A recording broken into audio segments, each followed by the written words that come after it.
email in how to do it. I'll tell you that my favorite one is the last one. It came straight from the business planning clinic. Fill that out for 2021 and keep in mind that it is absolutely, we're dating that number, okay? But make sure we've got your economic.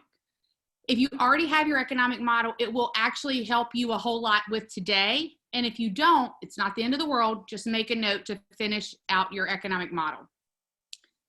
I am going to be moving pretty quickly today because we are going to take, there's going to be some things that we're going to work on that I'm going to ask you to take some time to write the answers down. So just make sure you have a pen and paper. If you do have a question or comment, put it in the chat box or unmute yourself. Depending on what it is, I might say, hey, we're going to get to that later, or that may be a one-on-one type thing. That way we can get through this fairly quickly, and yet you guys have all the information that you need. So that's the setup, and now diving in. So 7 habits of highly effective people, and we're looking at move from, utilizing this to set up next year.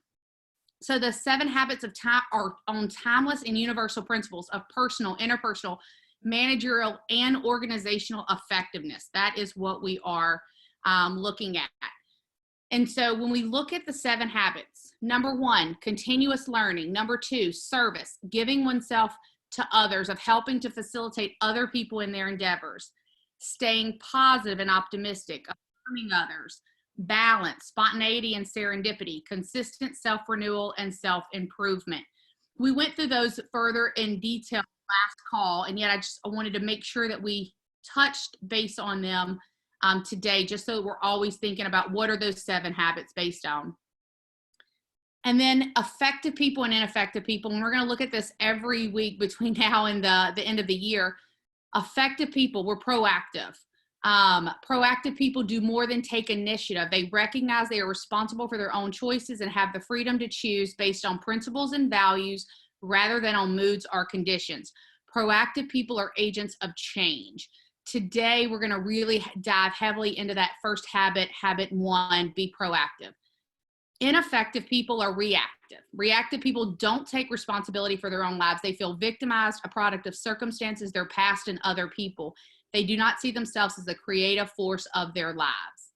Next week, we'll dive into, so for those that are reading along, next week, you want to have read through number 2, because next week we're going to touch base on beginning with the end in mind. That's what effective people do. Ineffective people begin with no end in mind, right? There's a lack of personal vision. They've not developed that deep sense of personal meaning and purpose. So that's going to be next week. And then really quickly, habit 3, put first things first. Ineffective people put second things first. Habit 4, think win-win. Ineffective people think win-lose or lose-win. And effective people, habit 5, seek first to understand, then be understood. Ineffective people seek first to be understood. And then habit 6 is synergize. I am going to read this because we are going to move forward. Many of us either have teams, we're creating teams, we have families, all that. But habit 6, synergize. You'll hear me talk about this a lot. Synergistic, effective people, synergistic people seek the third alternative with others. Not my way, not your way, but a third way that is better than either of us could have come up with individually. Synergy is the fruit of respecting, valuing, and even celebrating one another's differences. It's about solving problems, seizing opportunities, and working out differences. It's the kind of cooperative, a creative cooperation of 1 + 1 = 3 or 11 or more, right? Where ineffective people compromise, fight, or flight. Ineffective people believe the whole is less than the sum of its parts. They try to clone other people in their own image. Differences in others are looked upon as threats. When you think about hiring for your team or other agents, a lot of times you want people that are different than you that support you, right? Because we all have our own strengths. If we have somebody that's exactly like us, they also have our own weakness. So are we looking at that and going, where's the synergy there? And then habit 7, sharpen the saw. Ineffective people wear out the saw. Ineffective people lack a program of self-renewal and self-improvement and eventually lose the cutting edge they may have once had. And I bring that up because we keep talking about, are we taking care of ourselves? Because that's sharpening the saw. Like if we are burnt out, we have worn out that saw. So where are you making sure you're taking care of yourself? So that's kind of a quick, fast overview.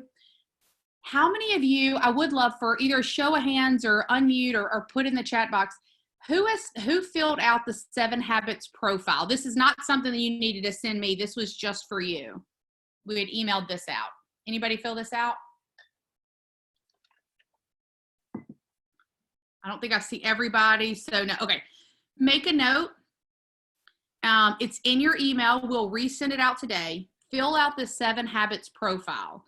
It's just if we want to figure out where we're going, we got to figure out where we are. Like there's a reason that you go to the mall and it says you are here, because if you don't know where you are and you're looking for Dillard's, right, you're not going to find it as effectively and efficiently. Fill this out. Again, it's just for you. When we finish this, I'm going to have you fill it out again so that you can kind of see where you have improved. This is all about gauging our progress. So just make that a note, okay? So I did fill it out. Okay, you did? I did. Good. So we've got one of everybody. We'll take it. No. Just like the CNN version, Avery, when you filled this out, were you... So I can't read it on here. It's so fuzzy. So I can't, I mean, I need to be able to see it to kind of give you my 2 cents worth. But all I remember is looking at my habits. They kind of sucked. They kind of sucked. Yeah. I mean, like bad. Yeah. So I need to, or I want to fix the habit part, because when it becomes a habit, it becomes easy. Well, it's duplicatable, right? Like if you think about in quantum, Gary talks about this in Quantum Leap and in Kids Can, habits are the bridge between activities. Like you need discipline to take us from, it's the habit bridge. And I'm probably butchering this, but until you have the habit in place, you have to use discipline, right? That's the bridge that gets the habit. That's why we feel like it's hard or challenging, because we're having to use that discipline. And yet once we create the habit, we don't have to use the discipline because it's a habit. We just do it. So today, and I love that you pointed that out, Avery, because today we're going to actually start looking at what are some of the habits that will power us forward. And everybody will have something different. We're going to be talking personal and business habits. And yet that's why that's going to be so important. So we know where we are, not in a good or bad way, just say we are here, right? Okay. So what is a habit? So I want to make sure that we're all on the same page here. A habit is the intersection of knowledge, skill, and desire, right? Knowledge is the what to do and the why. Skill is the how to do. Desire is the motivation, the want to do. Because how many times, and I'll tell one on me, right? 70 pounds ago, I could tell you how to lose weight. I didn't have the habit in place, right? So knowing something and doing it, completely unrelated, right? So, and then motivation, I'll mention this. So motivation in the book Atomic Habits, it talks, I can't think of his name, James somebody. One of the things he talks about, we all wait for, if we're not careful, we wait for motivation. Like, well, when I'm motivated, I'll do it. Actually, motivation works the other way. When you do it, you get motivated to do more of it, right? So anytime you feel like you need to get motivated, just go do it and the motivation will come. So all 3 of these things must come together in order to make a habit. So I'd like everybody to do this really quick.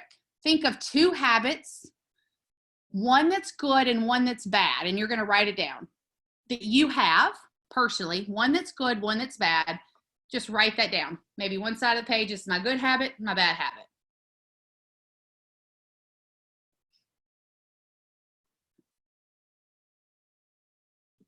What if you don't have any good habits? You have something. Okay, So now that you've got that written down, what I'd like you to do is write down the knowledge, skill, and desire connected with two habits. So for instance, let's say you've got a habit of working out. What's the knowledge? What's the skill? And what's the desire? Now, flip side of that, let's say you have a habit of not working out. What's the knowledge? What's the skill? What's the desire?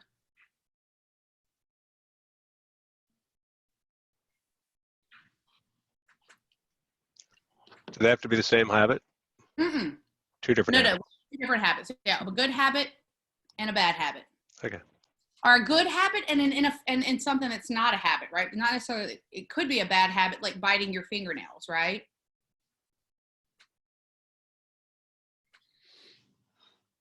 And then once you have it, if you'll just kind of look up here, give me a thumbs up or something so that I know we're ready to the next piece.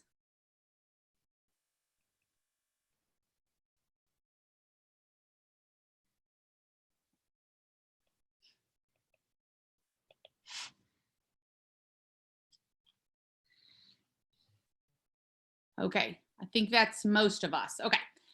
So this is the thing, and we all know, I'm not telling you anything that you don't know, right? Like, and for those, again, that are following along in the book, and yet I want to make sure that lots of times when we read things, we don't implement it into our world. Today's about implementation. Habits have a tremendous pull, more than most people realize or will admit. Breaking a deeply embedded habit involves great effort and oftentimes major changes in our lives. So look back at what you just wrote about your bad habit. And then you're going to ask yourself, and you're just going to jot down the notes, are you willing to undertake whatever is necessary to break that habit? And just on your page, yes or no. You might have some bad habits that you're okay keeping. That's okay. You get to choose, right? Everything doesn't have to be a good habit. But for that bad habit that you wrote, are you willing to undertake whatever is necessary to break that habit? Yes or no? The answer is yes. Write down 3 things that you will do to begin the process of breaking the habit. So what are the 3 things that you will begin the process of breaking the habit?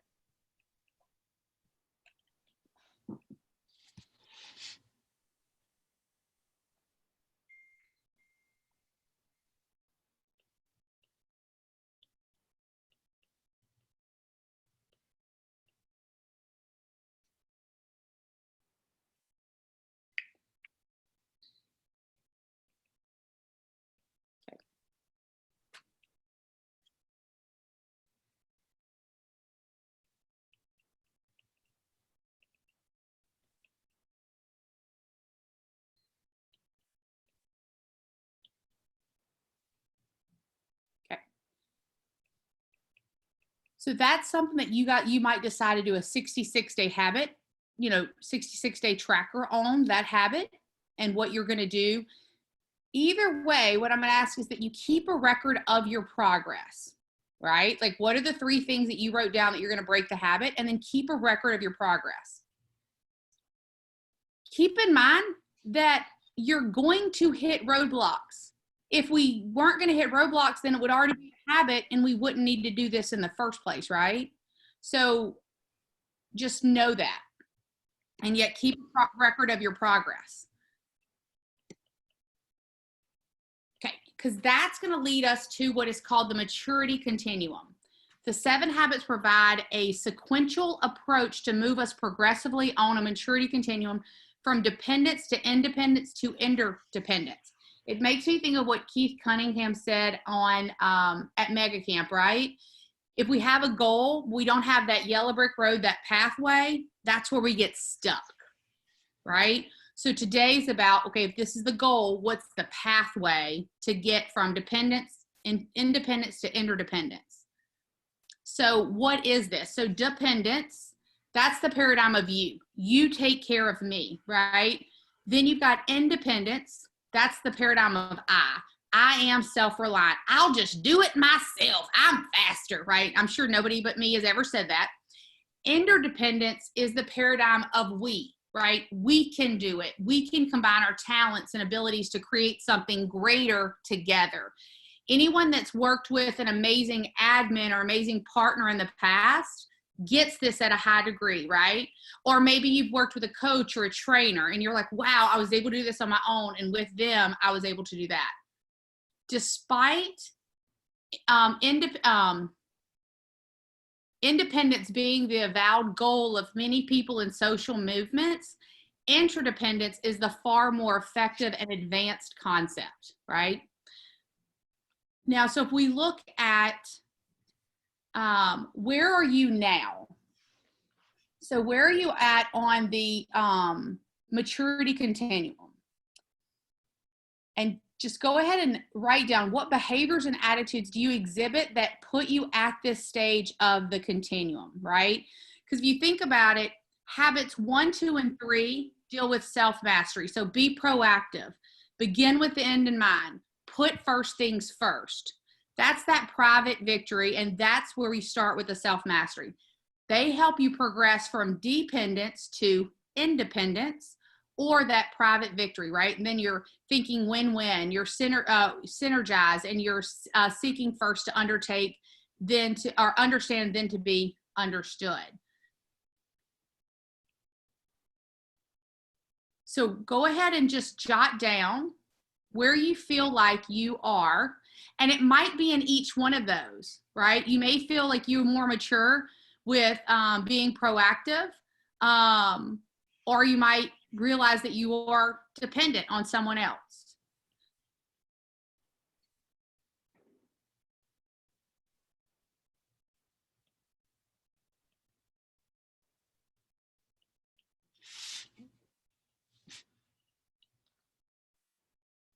As you become truly independent, you have the foundation for that effective interdependence, right? You have the character base from which you can effectively work on habits 4, 5, and 6. The more skill-oriented public victory of teamwork, cooperation, and communication. And then habit 7, that is the habit of renewal, a regular balanced renewal of the 4 basic dimensions of life. It encircles all of the other habits, right?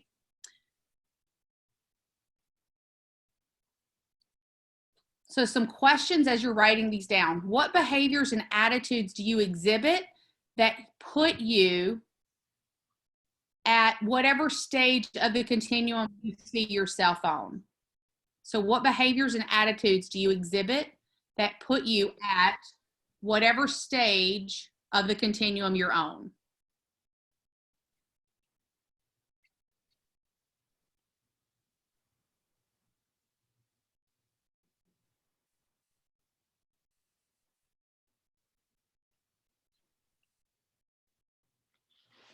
Okay. All right, because this is the thing. Your life, my life, our life doesn't just happen, right? And I say happen with the abbreviations. Whether you know it or not, it is carefully designed by you or carelessly designed by you. It is, after all, your choice. You choose happiness, you choose sadness, you choose decisiveness, ambivalence, success, decisive failure. You choose courage, you choose fear. Remember that every moment, every situation provides a choice. And in doing so, it gives you a perfect opportunity to do things differently to produce more positive results. So we look at habit 1, being proactive. It's about taking responsibility for your life. It's about making sure that we stop blaming everything on our parents, grandparents, boss, coworkers, the market, how busy we are, how not busy we are, right? You know, is your terrible childhood or genetics or work environment controlling your life? Or how about growing up poor, right? That's a great excuse for all of your problems, right? Or my parents didn't teach me how to do this or didn't teach me how to that. We do have the freedom to choose. All of us do. Proactive people recognize that they are responsible. And I love this. And this is in one of the workbooks, responsible. But if you take it as 2 words, response, able. We don't blame, we get to choose not to blame circumstances, conditions, or conditioning for our behavior, right? We get to choose our behavior. Reactive people, on the other hand, are often affected by their physical environment. If the weather is good, they feel good. If the weather is bad, they feel bad. If somebody was mean to them, right, that plays a part. Somebody was nice to them, that plays a part. It affects their attitude and it affects their performance. That's a reactive person. So until we know ourselves and are aware of ourselves as separate from others and from the environment, until we can be separated even from ourselves so that we can observe our own tendencies, thoughts, and desires, we have no foundation from which to know and respect other people, let alone create change within ourselves. And that's a quote from Stephen Covey. And I love this quote from Beth. Life is a book and you are its author. You determine its plot and pace, and only you turn its pages. Are you living your life that way? Like you're the author of your book. And this is something that I want to, and again, this is in the book, 7 Habits of Highly Effective People. So, but you can take a picture of the screen, or we can send this to you. There's a couple of things right now that I want y'all to be looking at. Give me a second. I'm going to see if I can make this screen bigger.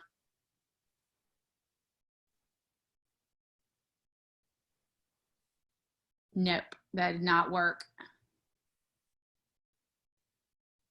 Which book is this out of? Which book is this out of, Olivia? 7 Habits of Highly Effective People. Okay. Okay. Between stimulus and response, you have the freedom to choose, right? This is our greatest power. One of the most important things you choose is what you say. Your language is a good indicator of how you see yourself. A proactive person uses proactive language. I can, I will, I prefer.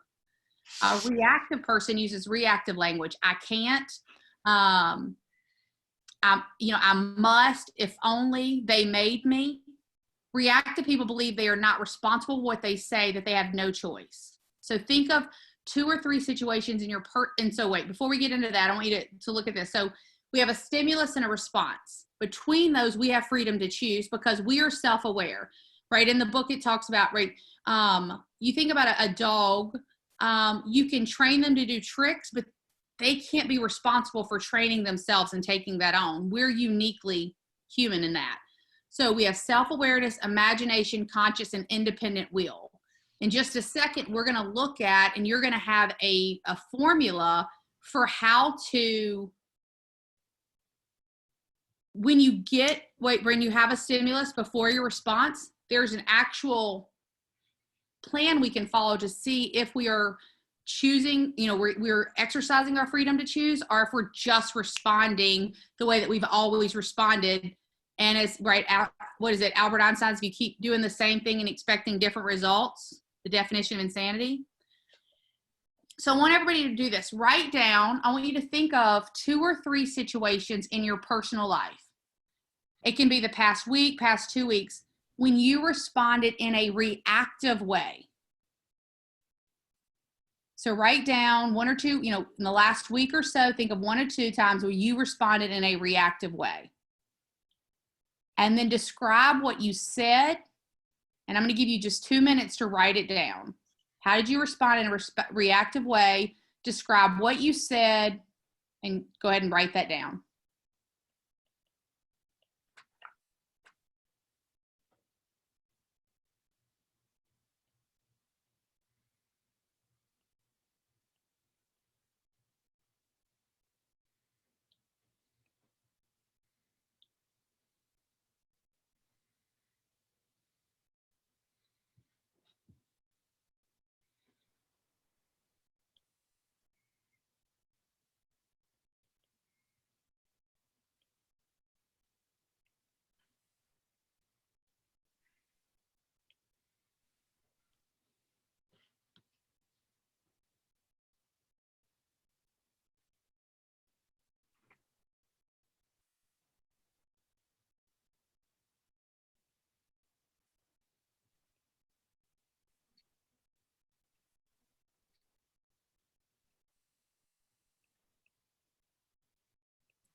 Okay.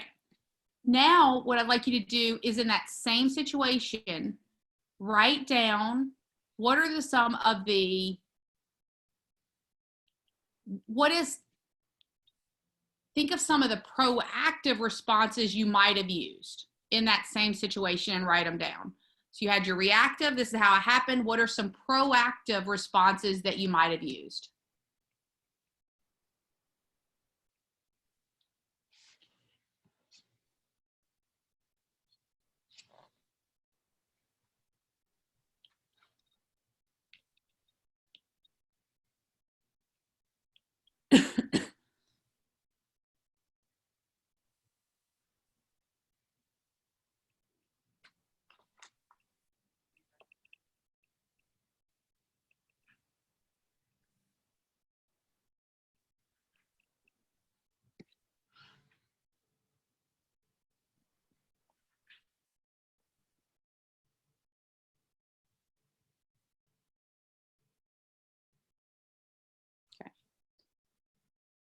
All right.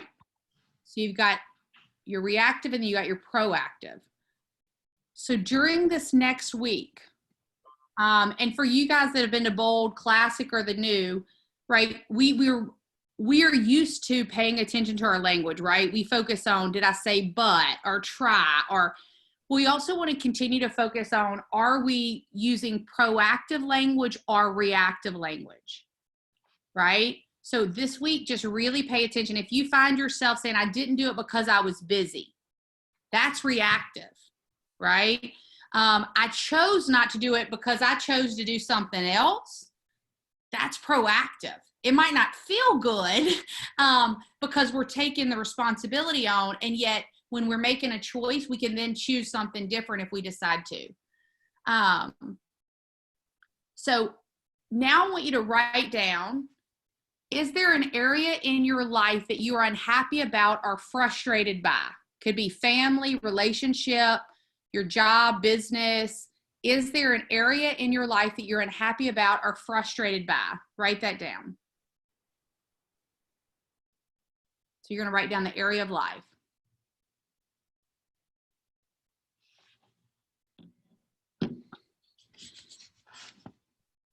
And then write down, what are you unhappy about or frustrated by?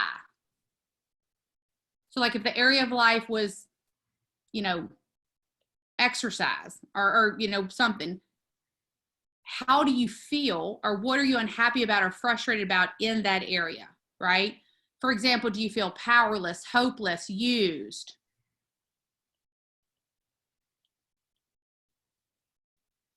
So go ahead and write down, describe that situation.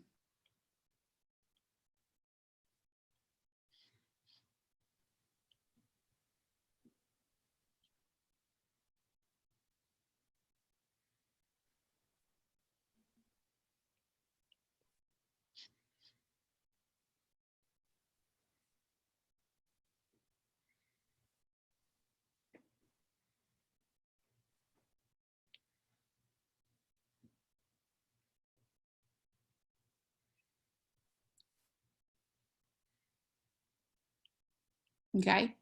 Now write down, what is the stimulus to your frustration or unhappiness?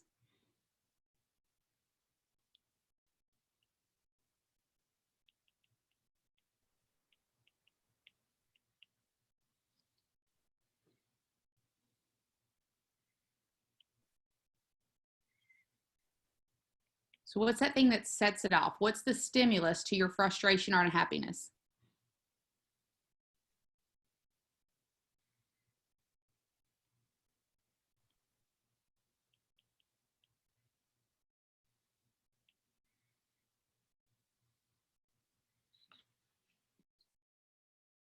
And then write down, how do you respond?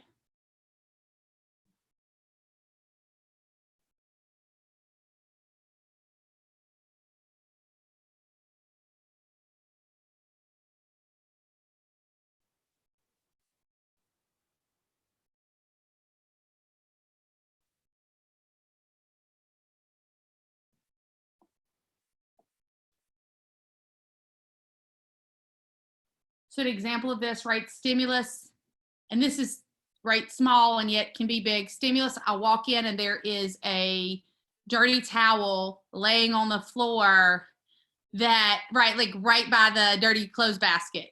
My response is my head explodes and I start yelling at people, right? So stimulus response.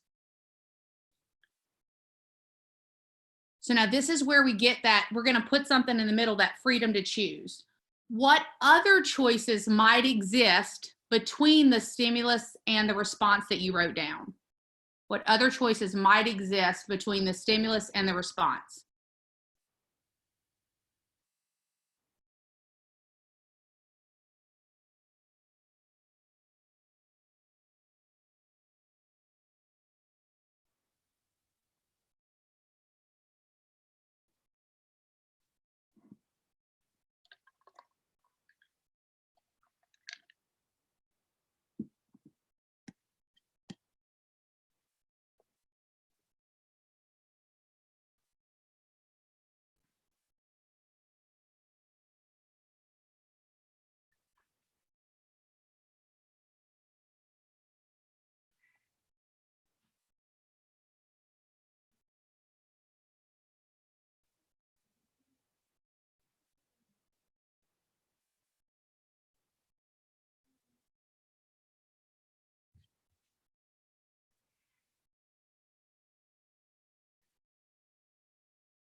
Now this week,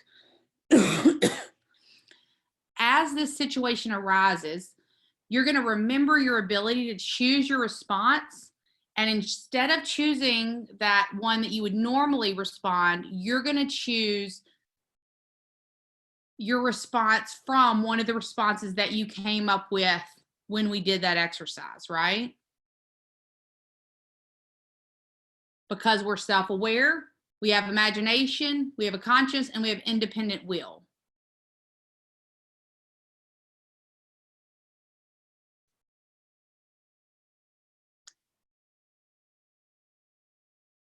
Now, before we move to this next piece, which is, well, here, let me show you. So this next piece is where we're going to actually master the moment between a negative stimulus and your response by following certain steps. Before I go over this, is there anything that you guys would like to add, say, ask? Because I know I'm moving through this fairly quickly.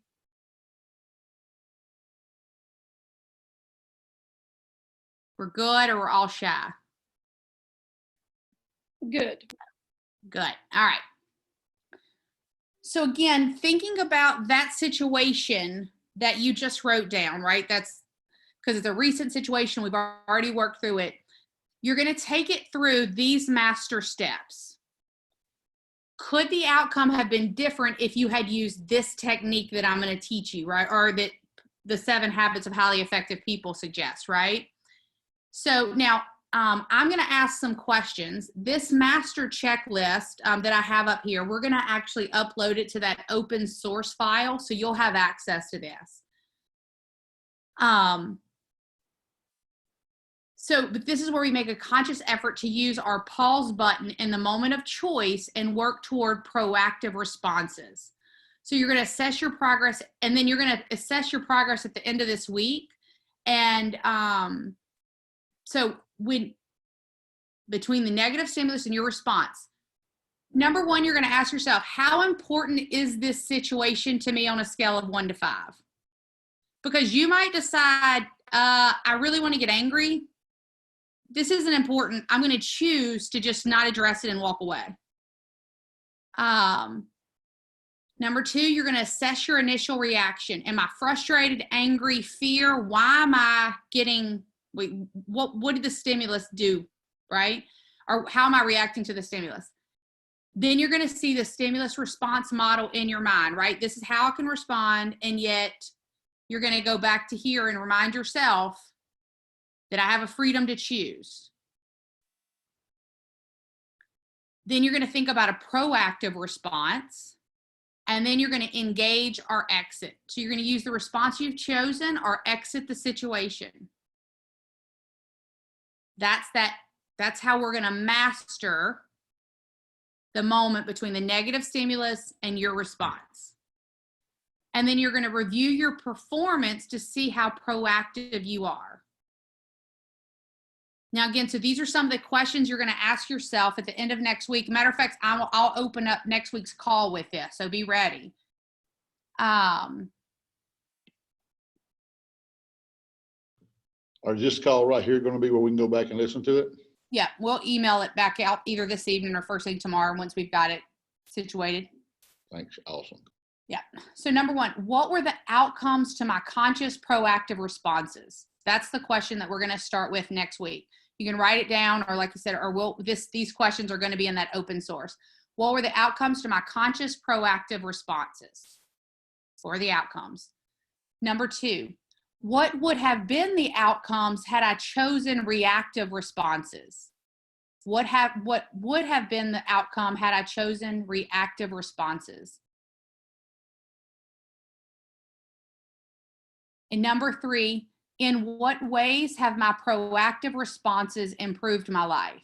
In what ways have my proactive responses improved my life?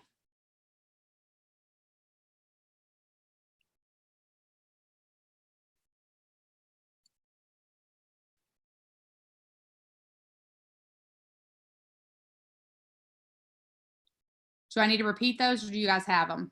Can you repeat the second one, please? Yes. What would have been the outcomes had I chosen reactive responses?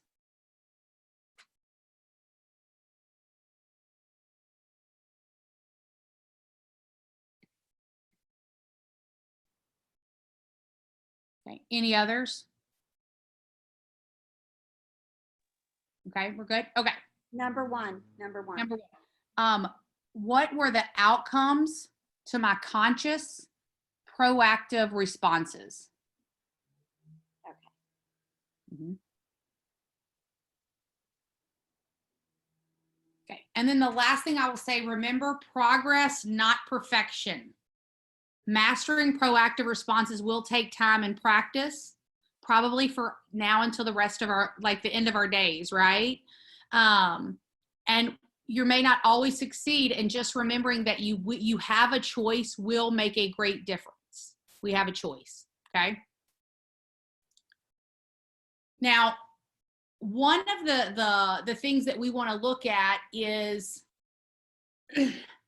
how we're identifying our problems and challenges. So the problems, challenges, and opportunities we face every day fall into two categories.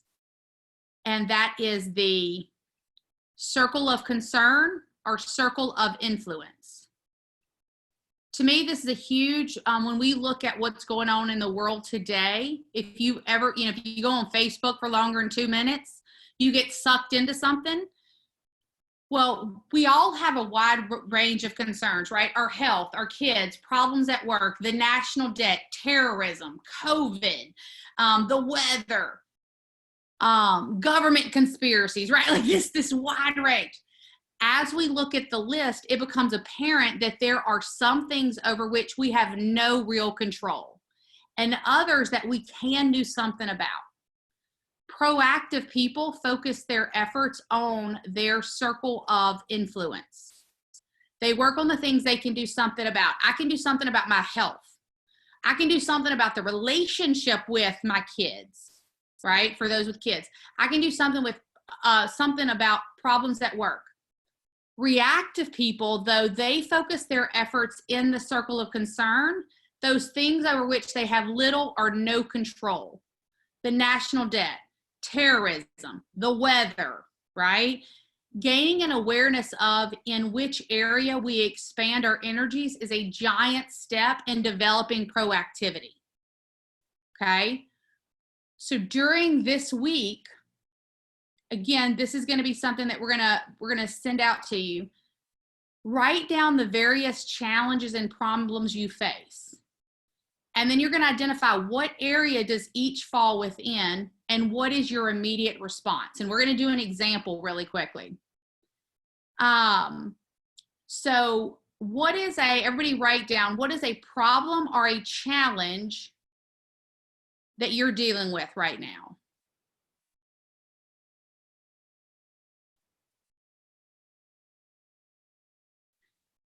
And what area does it land in? Is it a circle of concern, or a circle of influence?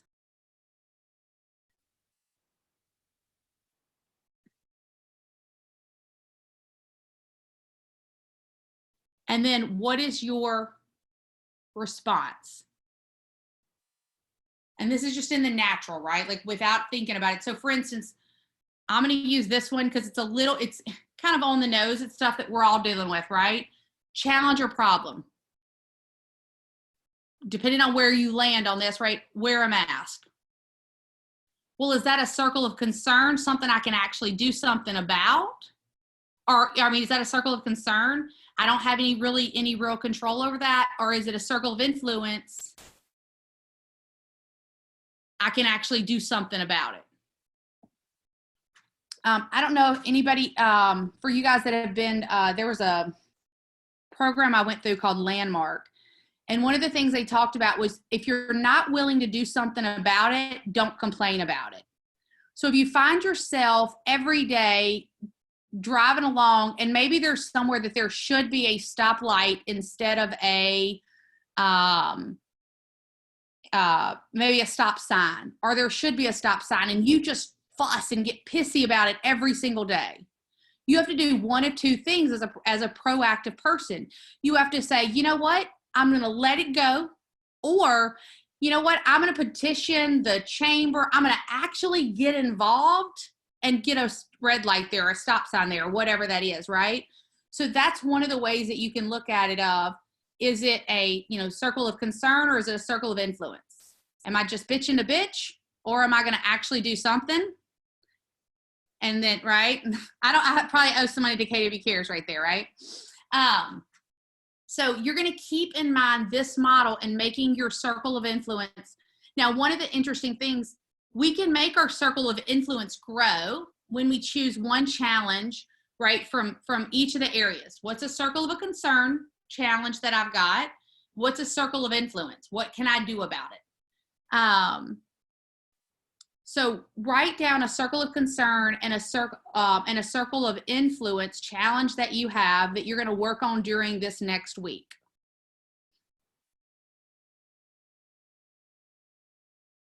And then you're going to focus on how could you change your response to meet the challenge more effectively.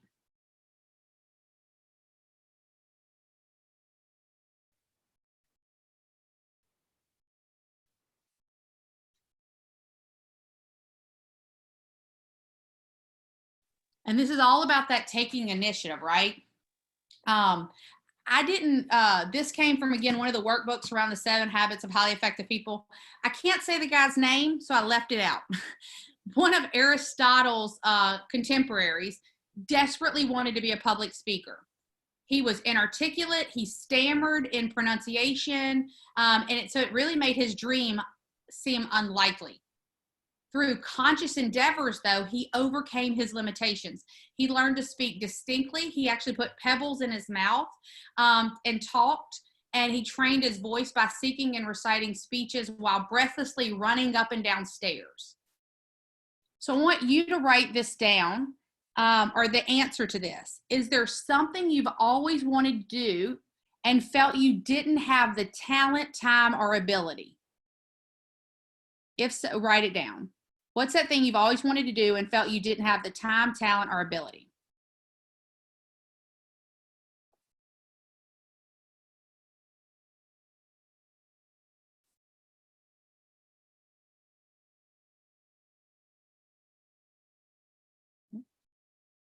And then write down, what would it take for you to overcome your weakness? What would it take for you to overcome whatever that is, time, talent, or ability?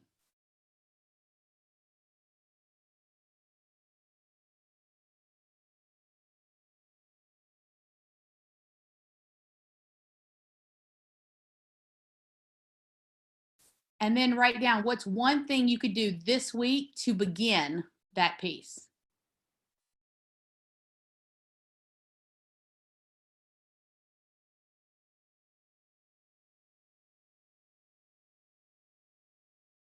Okay.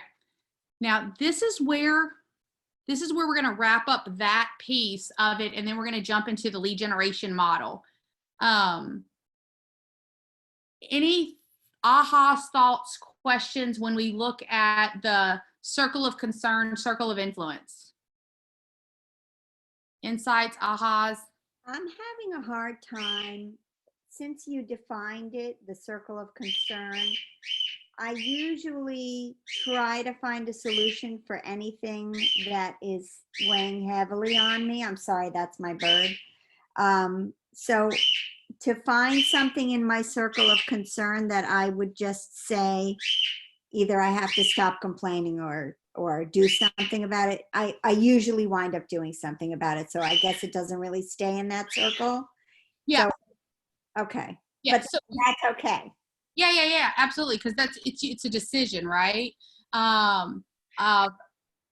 It's more like if we find ourselves really focused on getting frustrated about something, we've got to identify, is it a circle of concern or is it a circle of influence? Right.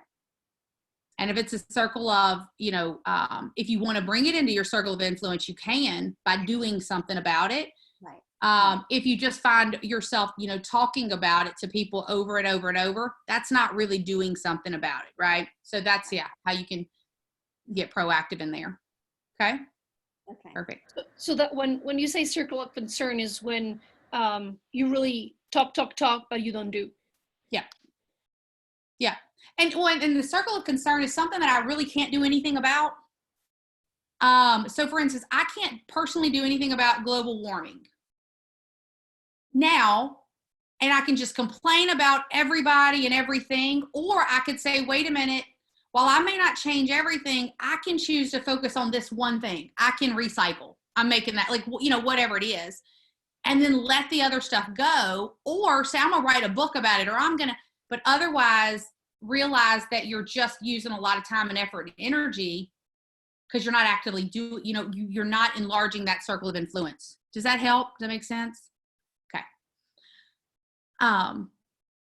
Okay. So, all right. So now we're going to move into that lead generation model. That's what we're going to use the last for our time together with here. So when we look at the lead generation model, most of this is not going to be new to anybody on this call. And yet we want to look at it and go, are we being, what is our method? What is our method of lead generation? And then we're going to focus on our 3 key focus areas and looking through that lead generation model. There is nothing unintentional about lead generation. Everything you do should purposely move you closer toward a goal. If your lead generation isn't a part of a larger strategy, you're simply wasting 2 of your most precious resources, time and money, right?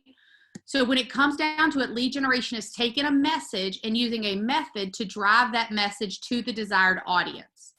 So we call this message and method of your lead generation, right? The 2 M's. So what's your message and what's the method?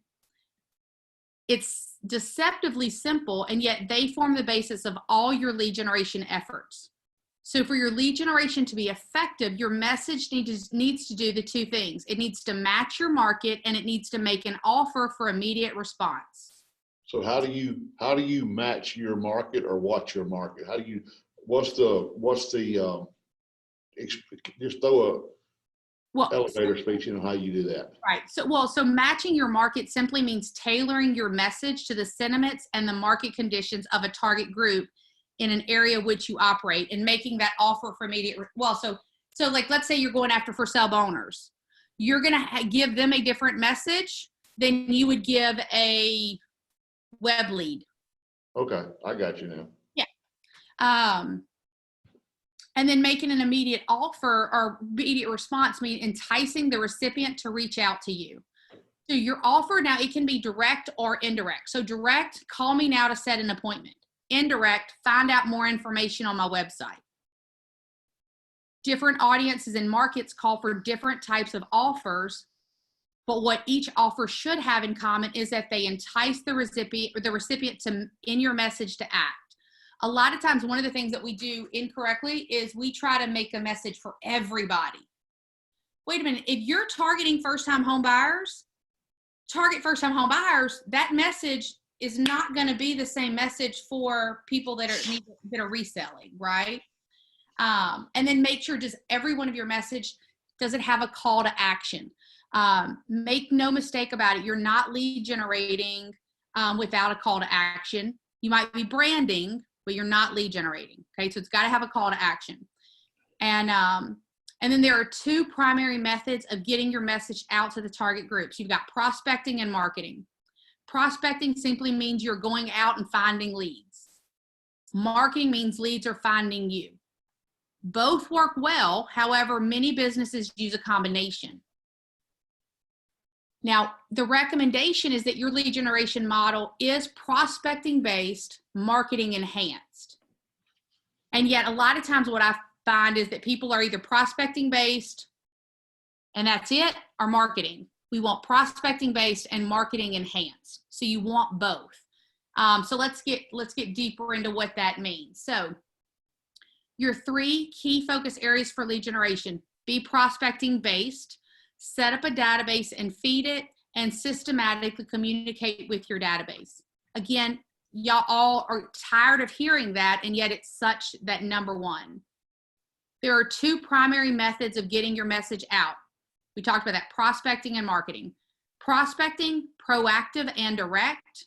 That's the act of searching for your leads, right? Seeking your leads out. I'm going to go find those for sale by owners. I am going to door knock a neighborhood, right? We're finding them. Prospecting keeps you in an active versus a reactive state. It allows you to focus on proactive customer creation activities that are going to be critical to your ability to hit your numbers when the market shifts. Prospecting works in every market. And marketing, though, is where we're actually attracting, right? It's proactive and it's indirect. It should support and enhance your prospecting conversations. So marketing equals attracting leads. You attract them, they find you. So if you mailed something to a neighborhood, you mailed something to a for sale by owner, you're running a Facebook lead, right? A magazine article. Marketing is a leveraged activity. It happens even when you're not doing that. So typically, to generate the number of leads that you're going to need, prospecting alone won't be enough. Marketing actively can give you the leverage you'll need to generate more leads. Okay, so they both have their merits. Now, the average millionaire real estate agent receives most of their business from their top 2 lead sources, and 90% of their total business from their top 5 lead sources. So have you identified your 2 to 5 business sources? A lot of times we want to name like 50 or 15. We want 2 to 5, because after that, it's not that we're going to turn business down that comes from another source, but we're not actively focused on it, because otherwise we are, we're going to, it's just like anything else. We don't get anything done because our focus is too spread out, right? So top agents are always constantly searching for new opportunities and new realm of lead generation, and yet they focus on mastering just a few methods, because it's easier to master and scale 1 or 2 lead generations methods for your business than it would be to master 10. So using that scattered buckshot approach when searching for leads simply doesn't work as you grow your business, okay? So what are your top 3 to 5? Now, this is an example, and this is from the MREA, right? Lead generation is an ever-evolving list of ideas, methods, and practices that bring leads to your business. And I know that's a little bit harder to read on my screen, so we'll send this out as well. But go through here. One of the reasons that I wanted you to have your part 1 of your business plan done is, if you are already closing certain business, well, that definitely is going to be probably your 1 and 2. And then you might add a 3rd one, right? Or you may take 1 and go, okay, how do I up my game with that, right?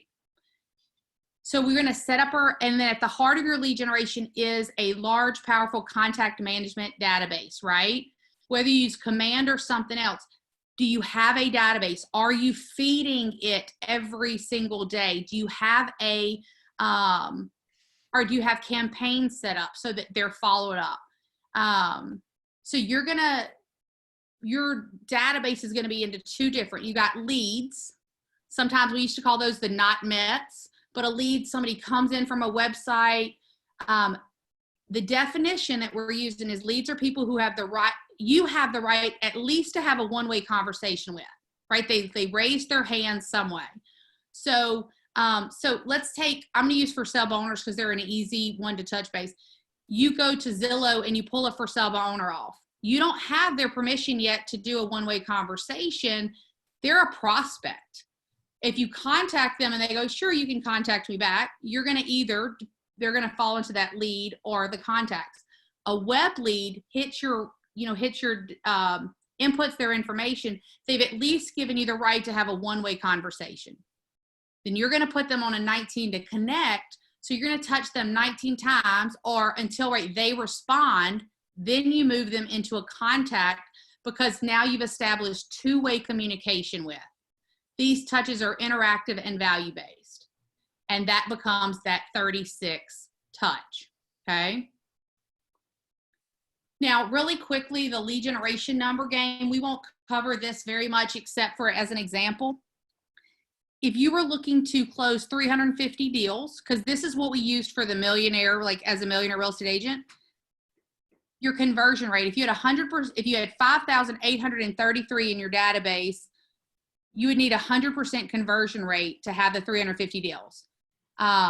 So this just demonstrates the size of your database could potentially translate, how it could potentially translate into closed sales, okay? So let's look at the first number we look at is the opportunity.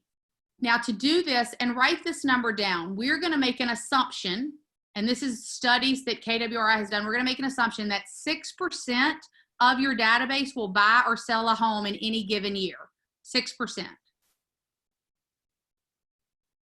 Now the second key number that we wanna think about is your conversion rate. So based on the frequency and the quality of your outreach into your database, you're going to have a conversion rate. This is the percentage of that 6% of your database that is likely to buy or sell a home and call you to handle their transaction. How much? Okay. What was that? What is that conversion rate? It's gonna depend on your conversion rate, which we're gonna give that. I will go over that in just a second as an example. So restate what you're stating. I'm sorry for making you go back and say that. No, okay. So based on the frequency and the quality of your outreach, you're going to have a conversion rate. Oh, I got you. I'm with you now. Yeah. So if 6% of our database is going to buy or sell, how much of that are we going to actually get because we're staying in contact with them? Okay. So now if we look at that in the lead generation numbers game, I'm going to run through this. This is part of your homework, and it was in that email from yesterday that you can print this out and do this, right? So how many people do you need in your database? So let's backtrack and see how many people you need to have in your database in order to meet your goals. So number one, the first number you need to write down is the number of people in your database. So everybody write down the number of people in your database. My example, I'm going to use 900. You're going to multiply this number by 0.06, which is 6%, because because we're saying that 6% of your database will buy or sell a home in any given year. And then we're going to multiply that by your conversion rate. Now, if you don't know your conversion rate, use 50%. So if we have 900 in our database, 6% of those are going to buy or sell, and if we got a 50% conversion rate, then my opportunity is 27 deals.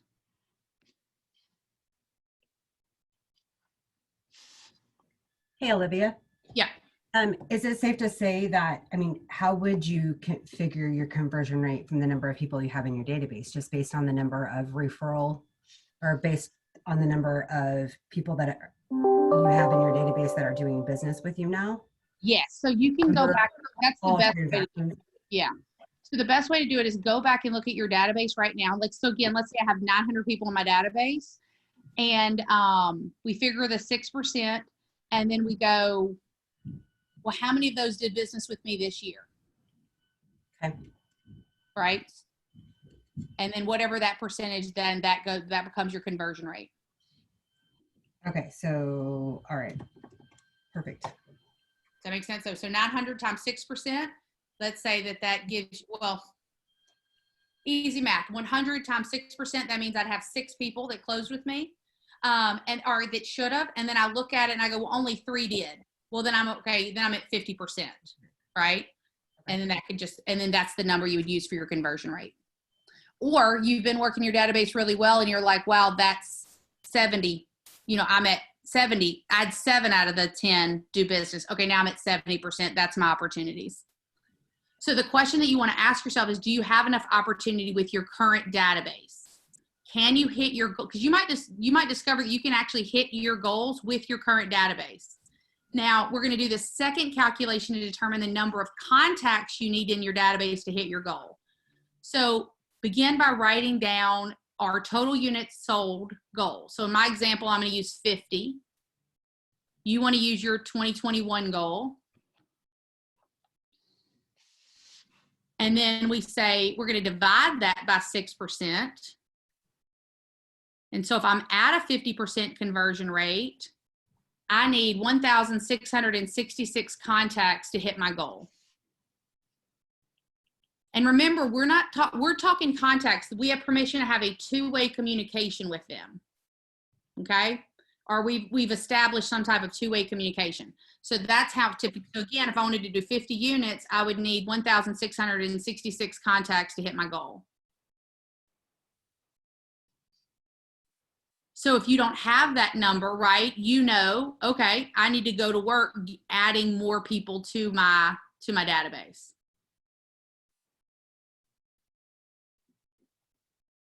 So go ahead and write down how many people that you need to add to your database. And guys, I apologize. We're going over a little, but really we're almost done. And if you have to drop off, I get it. I'll keep going, and then we will send this out as a recording. Olivia, we always struggle with the people that are in our database. I guess we have a lot of prospects. We have some people that we could possibly have a one-way conversation with, but we really don't know the numbers exactly. There's so many people in the database, but I don't think they all know us, so I don't know. Well, and that's okay. So as long as you're counting it right. So we're looking at these as contacts. We've had 2-way communication. So that's one of the things that you might start working toward in your database is, when you pull somebody up and you have permission to do a 1-way, do you have them tagged that way? And then once you have a substantive conversation and they become a contact, do you have them tagged that way? Okay. Add that in. Can add that in command and it's tagged. Okay. That's right. Yeah. All right. Hey, Olivia. Uh-huh. Talking about 6% of our database will buy or sell, but are you also figuring out how many referrals they're going to give us? Or are you just talking about the actual them doing business with us? Yeah. So both. Yeah. So the answer would be both. So 6% of them are going to buy and sell, and then they're going to give you the referral. So that should be included in there as well.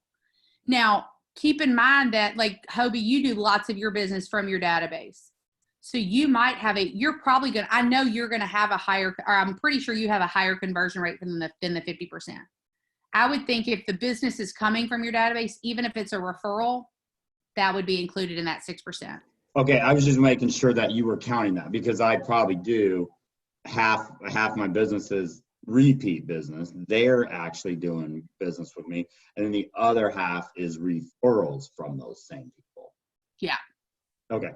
And you could even check, because with your database, you could check, see if that 6% holds true for you, right? Because that's the other thing is this is the average, right? You might realize that, like, if you go back to your database and look at go through with that and see everybody that sold this year and referred, you might realize that yours is an 8%, right? So we're using 6% as the average. Okay. All right. Okay. So that's the math that you guys are going to do based on, that's why we wanted your economic model. So you're going to have your economic model that's going to tell you how many appointments you need. And then you're going to go, okay, do I have enough leads to hit those appointments? Because that's usually where we fall off. We know, I got to need an appointment this week. I need an appointment. Well, how many leads do I need to get an appointment? I don't know. And that's why I'm always honest about like tracking our numbers, right? Okay. So then we're going to systematically communicate with the database. So we want to do something we call desaturate. Real estate is a close contact sport. I love, somebody said belly to belly, toes to toes. I don't really like that, except it is a close contact sport, right? Real estate sales is frequent and systematic close contact. The size of your database is one thing. The quality of interactions that we have with the people in our database is more important. So sometimes I remember I was in a Gene Rivers, for you guys that have been in classes with him, I was so excited because he was like, how many's in your database? And my hand kept going up. I had like 6,000 people in my database. He said, how many you have closed last year? This was like my second or third year in the business. And I was like, 20. He was like, your database sucks. And it hit me because it really did. Just having names and numbers is not effective. It's, are you communicating with them? Sometimes less is more in this situation, okay? I've got an Excel spreadsheet. I don't have a database. Yeah. So then you've got to work on, are we communicating, right? We could have a white pages, right? That's what I'm saying. I mean, that's all I got. Mm-hmm. So write down what's one thing you can do this week that moves you closer to that database. Now, if we do this, and so when you market yourself to your audience, it needs to be systematized such that your audience is touched numerous times in a consistent fashion. 3 general approaches when prospecting and marketing to your main audiences. So captured and connected. 19 to connect. So through a 19 to connect program, you'll prospect and market to prospects you've captured with the intention of opening communication, asking for permission to build a relationship, and when possible, closing a deal. Okay. The model for a 19 to connect program mixes together personal interaction with value-based offers. So that's that 19 to connect. Now we cement a high value touch that solidifies the relationship you have established. So back in the day, or in the MREA, it talks about the 8x8. It's now a 19 touch. I meet you at a party. I'm going to put you in my database, and I'm going to put you on this 19 to connect, right? You hit my website. I'm going to put you on a text plan to get you to respond, right? Like the 10 days of pain type thing. Like I'm hitting you with email and text and blah, blah, blah. Once you connect with me, I'm going to put you on that 19 to connect to ensure that you remember who I am. Then I'm going to cement the relationship and then move you to that 36 to connect, right? The 36 Touch program is a systematic marketing and prospecting technique that ensures year-round contact with all the leads in your database. The goal of your 36 to Convert program is to walk them through the value program you develop so that you'll be the real estate agent they call when they're ready to buy or sell a home, or if they have an opportunity to give out a referral. On top of that, it should end in some type of affinity program that maintains the mind share you gained after the transaction has taken place. That way you can continue to benefit from a referral relationship as well as have a chance of earning their business again when the time comes, okay? So again, time, one of the reasons we're meeting every week is because we're gonna dive deeper into this. That's as deep as we're gonna cover that today. And yet, so keeping in mind, right, you may go, I don't have a 19 to connect, I need to create one, or a 36, or whatever that is, write it down individually, and as a group, we'll kind of start putting those pieces into place. But my intent today is that you kind of have an overview, and more importantly, you can do the numbers for yourself and go, this is how many leads I need to have in my database. This is my gap. And then we can tackle, how do we create that gap? Or you might decide, I have enough leads, I'm just not interacting with them enough to get the appointments that I need, right? And that's 2 different approaches that we're gonna tackle with that. So we're 10 minutes over. I appreciate you bearing with me again. This is gonna be recorded. Before we completely wrap, any ahas, thoughts, or questions that you would share before we finish?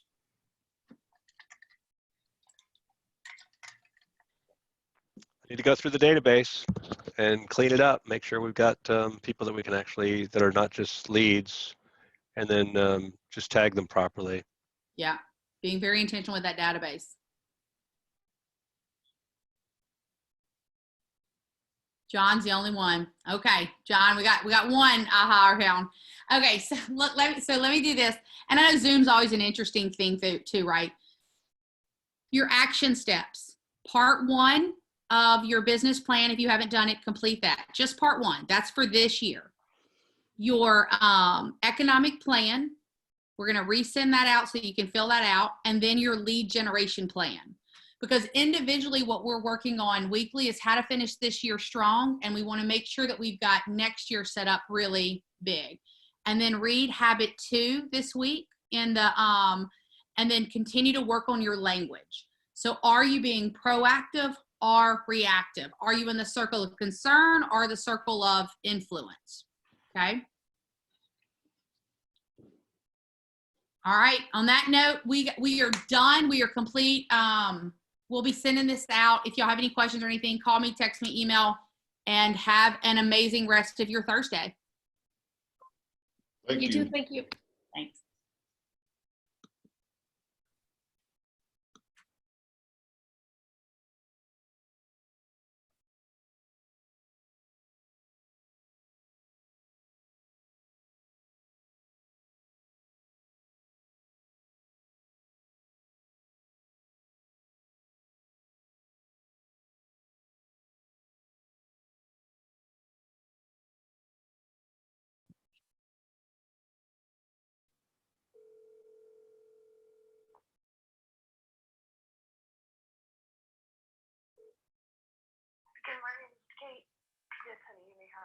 Hey. Hi. Hey, I am